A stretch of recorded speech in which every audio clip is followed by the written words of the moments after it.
what is the line here from where to go forward? Do you stick to what's worked so far, or do you really push on making adjustments to face what your opponent's doing?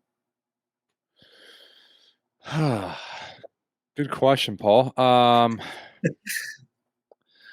Yeah, I don't know. Like I'm torn on what you got to do there because you know I I I I didn't like the start, but it was really tentative, and I found like Montreal is a team that's kind of taken it to teams in the first 10 minutes, but that could be a lot of things. Like haven't played them, the intros were long, whatever it is. The ice in Tampa is shit. I'll make every excuse in the book. They normally attack for the first 10 minutes, but um, other than that, I thought they settled in fine. So there's a couple. I'd make a couple tiny adjustments. Um, you know, just breaking out of their zone.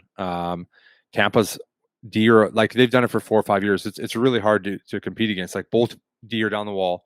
They have two guys attacking the D, and then they have like a rover that's in the middle picking up loose, or he's jumping and he passes. So it's really hard to get out of the zone along the wall, and that's something Montreal had a ton of success against the first 3 rounds. It was D to D rim or D weak side rim. There's a lot of rims, and you just can't rim the puck against Tampa. You'll be in your zone all night, and that's something that to me is the biggest adjustment they have to make.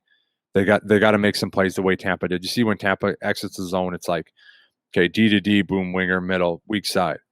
D, weak side, boom, middle. Like they just like you said, they make a ton of passes, they make a ton of plays, and Montreal's got to get off the wall, or it's gonna be really difficult to get any offense going.